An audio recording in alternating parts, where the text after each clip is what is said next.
Good morning, Vietnam. Opening up with a three times open here. Look at that. Smash that flop. Just smash it. So, it's getting even more delicious on the turn. We pick up diamonds, we pick up open ended. So, I wanted to talk about preparation. And this is something that Jared Tendler talks about in the mental game of poker and the mental game of poker too. And ooh, flop the nuts.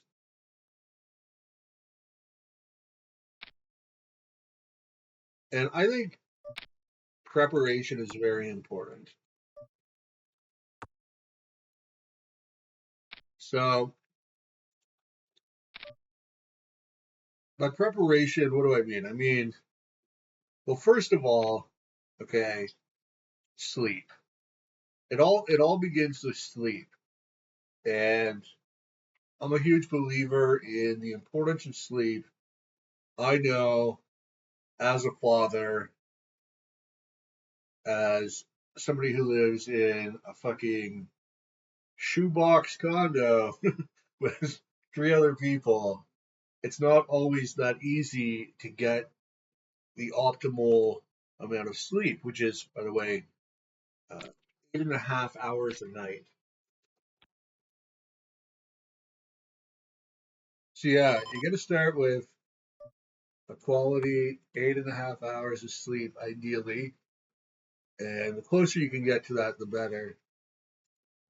I believe it's true that sleep is a skill that can be worked on, and the first step is to try. And if you're not getting enough sleep overnight, then get some more sleep as soon as you can in the morning, take a nap, something like that, or just go back to sleep. So that's very important. We need that downtime when our mind resets and yada yada. I don't think I need to argue the importance of sleep. I think that's pretty widely accepted. Even when people don't get enough, it's not like a choice. Not too many people choose that. Some people might, but so the second thing is you don't want to play like right away. You want to wake up first a little bit, move around, do some light cleaning, go for a walk, do some cardio is good in the morning. But then right before a session too, I like to have a routine in order to sort of get ready to play poker, get in the right mindset. So what's effective is listing goals,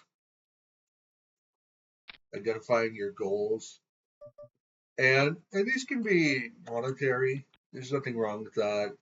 Um, it can be moving up in limits. It can be improving at poker, right? Uh, but just like identifying and focusing on your goals is a great way to sort of get ready to play poker, to get in the right mindset.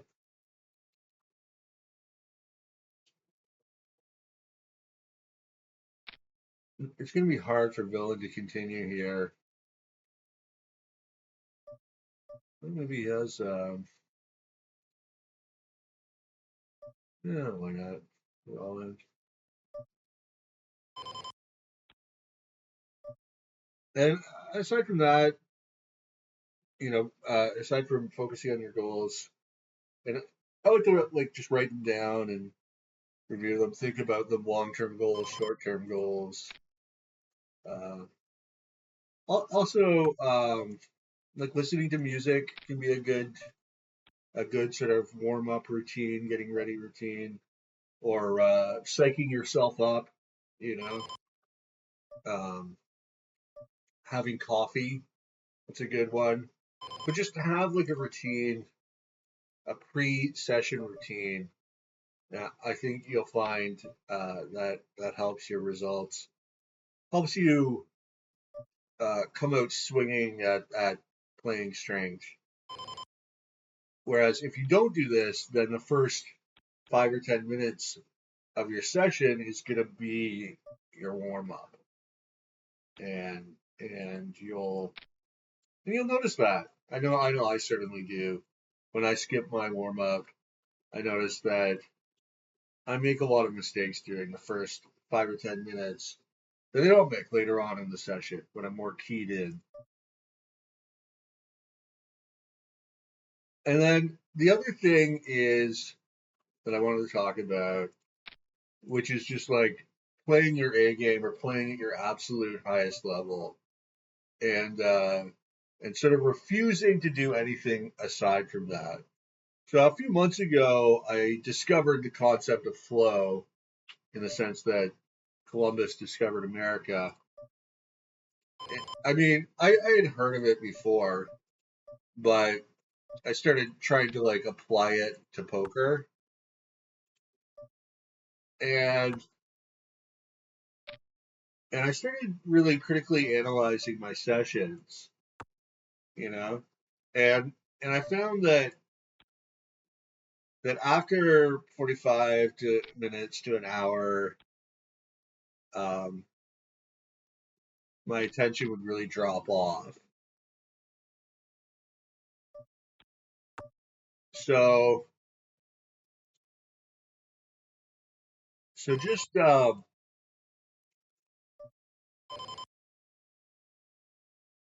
on here, it's a hand I want to show.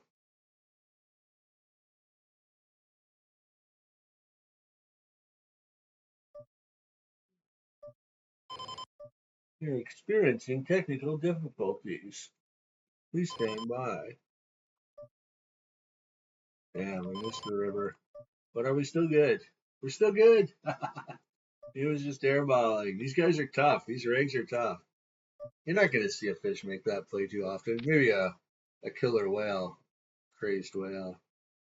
That's a tough rig right there. They'll put you to the test for two streaks. But luckily, with that hand, with top set there, I can call because of potential implied odds. Even he's bluffing, there's still potential implied odds because he can bluff the river if I hit. And then that could be good too, which it was. Right. I'm just gonna complete here. I got weak aces. I'm from a small blind.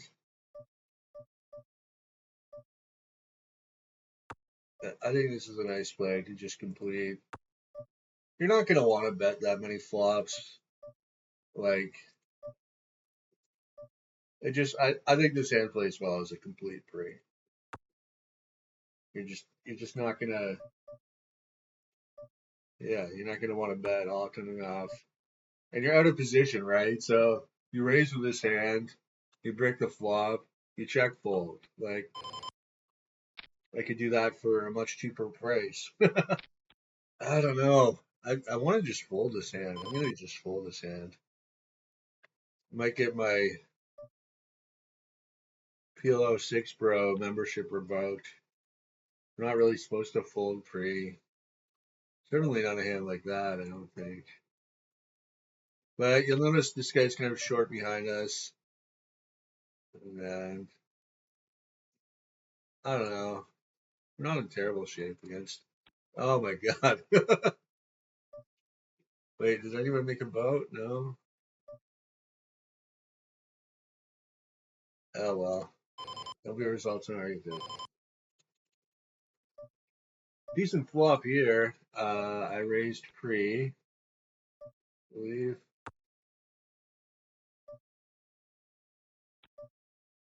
Okay. Pretty happy he checks the river. Although it could be super, super sneaky.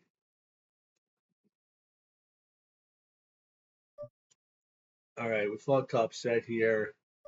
Limpton pot, four-way. Reasonable turn. And then that river. We go for like a blocking bet.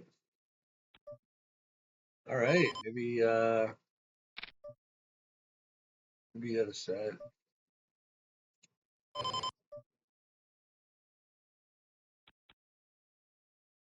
see.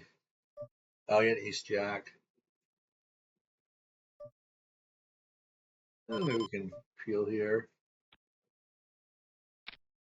on the button. 100 big blind deep.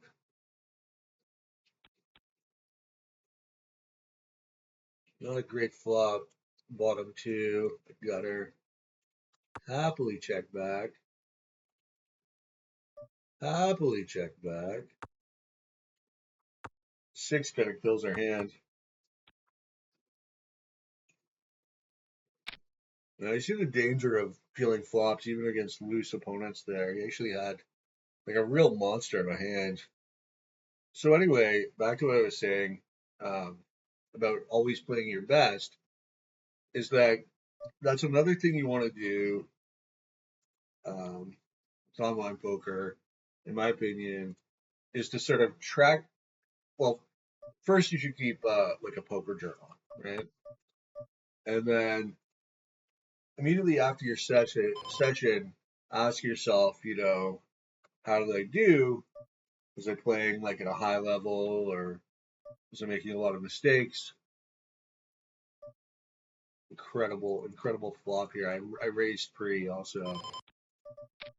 Oh no, that is such a bad turn card. Like 3x when he peels. Okay. Yeah, when he peels the flop, he's got 3x all day. And then he's gonna just call it down with it. Oh, okay, well, another flop nuts. 9-6.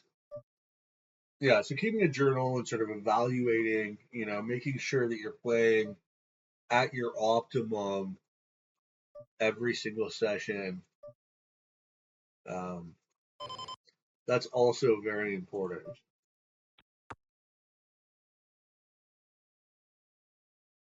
And then holistically, it's nice, like after a session, go take a walk or something, and reflect upon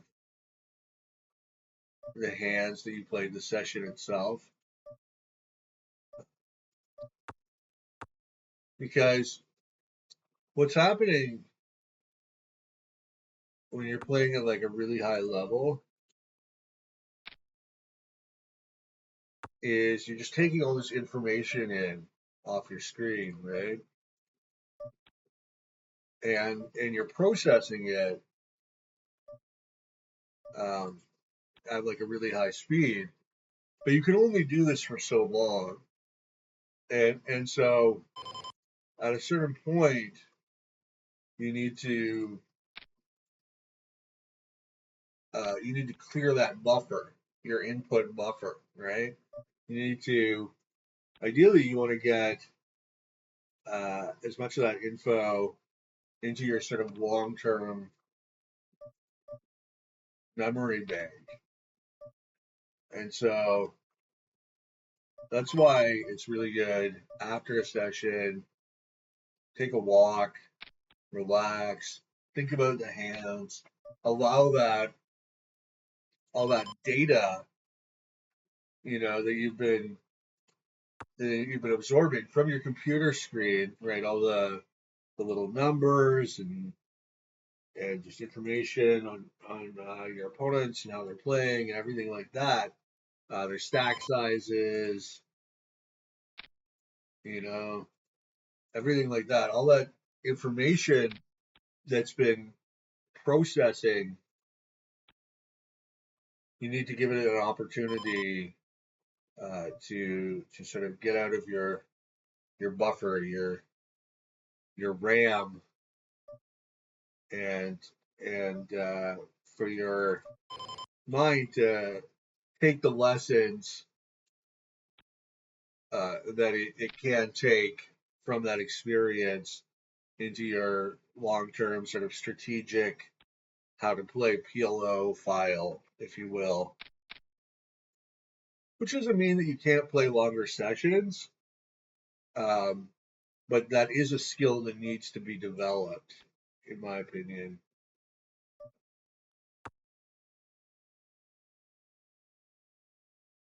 Unless you're stuck, in which case you can naturally play long sessions, often poorly. All right, aces, triple suited. We got a limper, and we got this guy here. I'm calling smash the flop. We've got middle set, nut flush draw.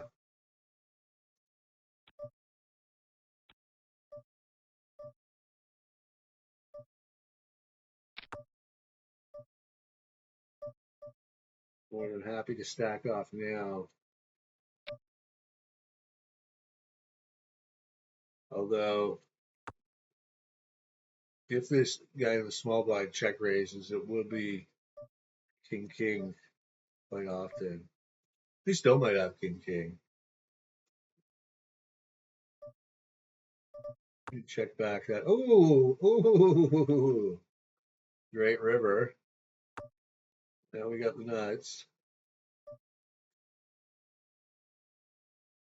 I could have like 10 clovers or something. No. All right, we defend here. Small blind versus big blind. We actually have pretty premium hand, double suited aces. I'm just calling along. Terrible river card. Just fold.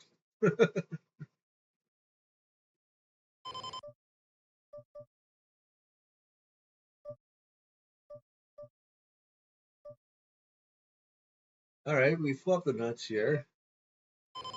We got backdoor spades, backdoor clubs, and a front door gut shot to a queen.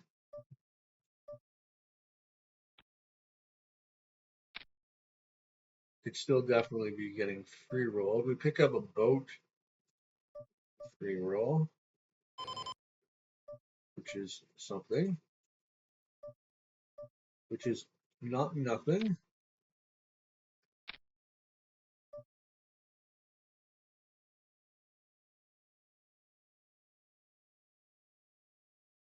A raise would almost certainly be jack eight with diamonds. Okay, we made it. We made it to the river. Jack eight, still the nuts. Try to give a 10 high straight a good price to call, but I guess they were on pair the board or some other weak draw. All right, 5-way limp spot. A little confused that this guy is betting. Only half pot bet. We do have a big wrap here from the 7 to the king. Maybe he picked up the ace.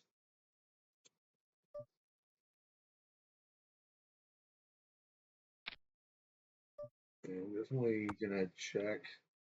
Oh, he picked up the ace, all right. Picked up top set. Wow. Makes sense. There you go, I guess. All right.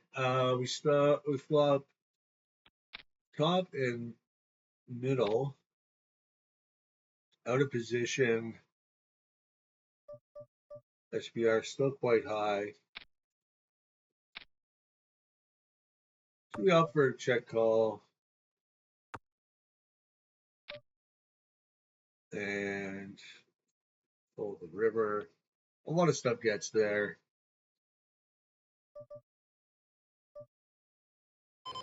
Opening it up with aces.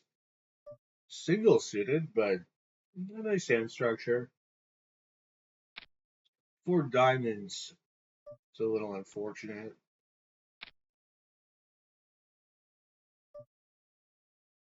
We get 3-bet.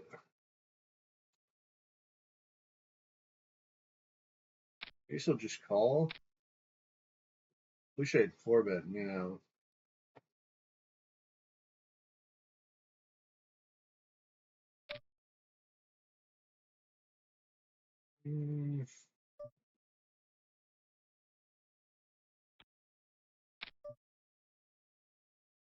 I guess we're going with it.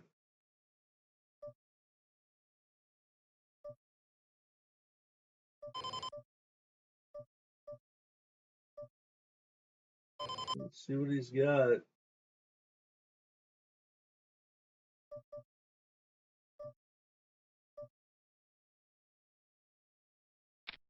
Okay, yeah. I mean, it's a huge wrap, but okay. Let's see what happens.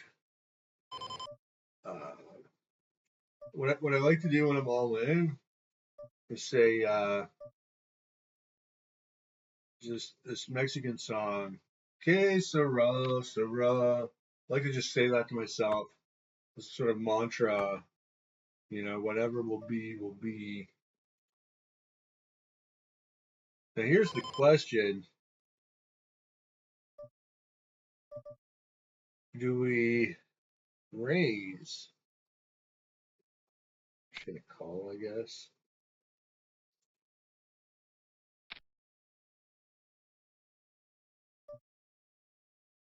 Just check it.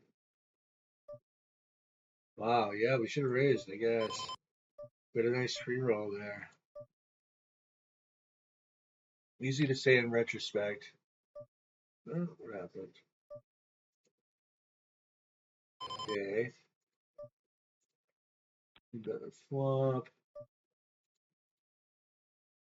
Check, check, turn.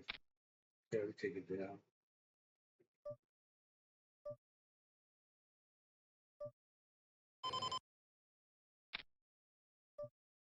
Ace, king, queen, 10, 6, 6, double suited. Spicy button raise. Ace, deuce, deuce.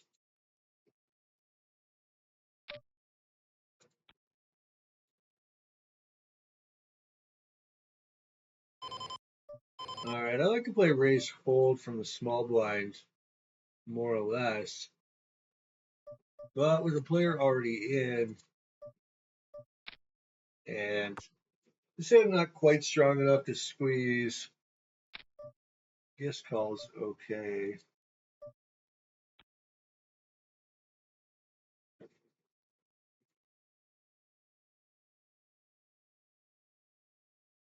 Definitely call 3 big here. You have a pretty decent hand. Not loving the river. Just fold.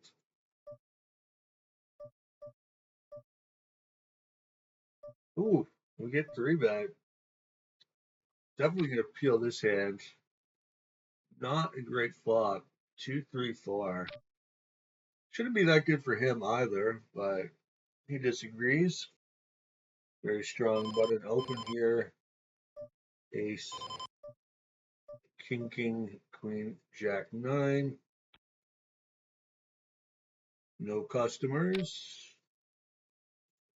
Yeah, we'll try a little bit more of a marginal cutoff open.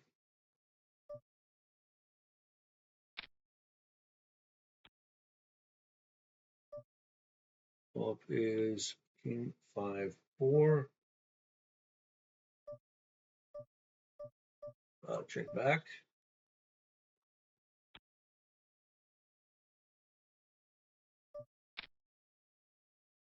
and fold, I guess. Nice hand. And we're defending. Wow.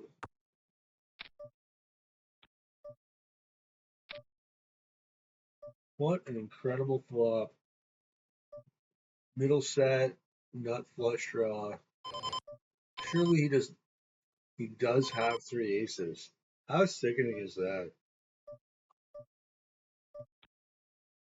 Wow. These guys are all nits, aren't they?